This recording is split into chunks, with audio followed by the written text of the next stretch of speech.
ফিরলাম বিরতির পর আর যে খবরে আমরা নজর রেখেছি সুপ্রিম কোর্টে আরজিকর মামলার শুনানি রয়েছে, যেদিকে নজর রয়েছে গোটা দেশের।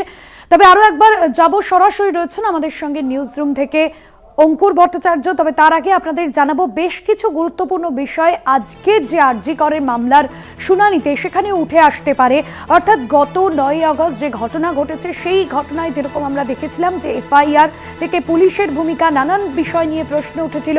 14 আগস্ট আরজিকর হাসপাতালে দুষ্কৃতী তাণ্ডব এবং সেই জায়গায় পুলিশের ভূমিকা নিয়ে একটা বড়সড় প্রশ্ন উঠেছিল। তারপর আমরা দেখেছিলাম গত যে শুনানি, গত 20 আগস্টের শুনানি, সেখানে জাতীয় টাস্কফোর্স গঠনের নির্দেশ দেওয়া ছিল এবং যেখানে প্রথিতযশা চিকিৎসকরা ছিলেন এবং এই টাস্কফোর্স মহিলা চিকিৎসক সহ মহিলা যারা মেডিকেল স্টাফ তাদের কিন্তু যে নিরাপত্তা সেই নিরাপত্তা সুনিশ্চিত করবে। পল্লব চট্টোপাধ্যায় আমাদের প্রতিনিধি রয়েছেন ফোন লাইনে। পল্লবদা, সুপ্রিম কোর্টে আজ আরজিকর মামলার শুনানি রয়েছে, বেশ কিছু গুরুত্বপূর্ণ বিষয় আজ সুপ্রিম কোর্টে উঠে আসবে। আজকের এই শুনানি কতটা গুরুত্বপূর্ণ, কি কি বিষয় আজকের শুনানিতে প্রাধান্য পাবে? ঠিকই, আসলে 22 আগস্ট সিবিআই তার প্রথম স্ট্যাটাস রিপোর্ট আদালতে জমা দেয়। আজকেও সেই স্ট্যাটাস রিপোর্ট জমা দেওয়ার একটা আছে। এখন সেই রিপোর্ট জমা পড়ার পর তার সার প্রস্তুত কতটা কি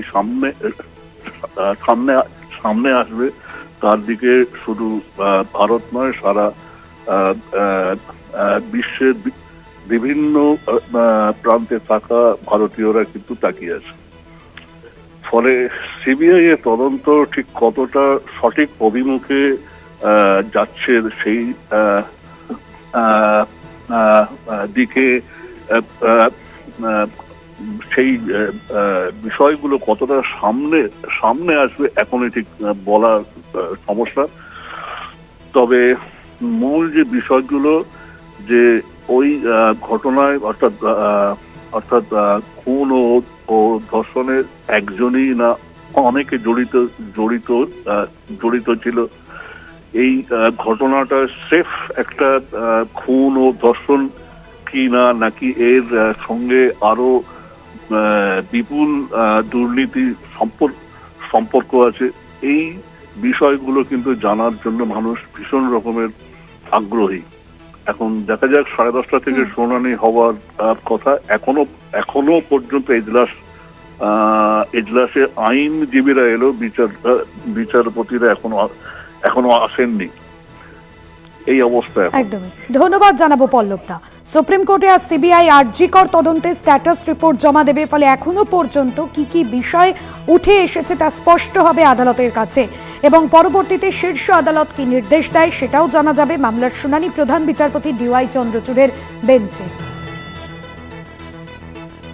আরজিকর কাণ্ডে, আরজিকরের যে ঘটনায় আমরা দেখেছি গত কয়েকদিন ধরে সন্দীপ ঘোষ সহ বেশ কয়েকজন চিকিৎসকের বয়ান রেকর্ড করা হয়েছে, পলিগ্রাফ টেস্ট করা হয়েছে, ডিএনএ রিপোর্ট নেওয়া হয়েছে। এই সমস্ত রিপোর্ট মুখবন্ধ খামে সিবিআইয়ের তরফে জমা দেওয়া হবে এবং গত 14 আগস্ট দেখা গিয়েছিল আরজিকরকে যে দুষ্কৃতী তাণ্ডবের ঘটনা, যেখানে চিকিৎসকদের আন্দোলন মঞ্চে হামলা চালায় একদল দুষ্কৃতী, হাসপাতালে ঢুকে এমার্জেন্সি ভাঙচুর চালায়, হাসপাতালে বিপুল টাকার সম্পত্তি ভেঙে চুরমার করে দেয়, হাসপাতালের বহু যন্ত্রপাতি ভেঙে দেয়। তবে পুলিশ এ বিষয়ে কোনো বাধা দিতে পারেনি। আজ কলকাতা পুলিশের তরফে সুপ্রিম কোর্টে কি কি বিষয় তুলে ধরা হবে সেই বিষয়েও কিন্তু নজর থাকবে। নিউজ রুম থেকে রয়েছেন আমার সহকর্মী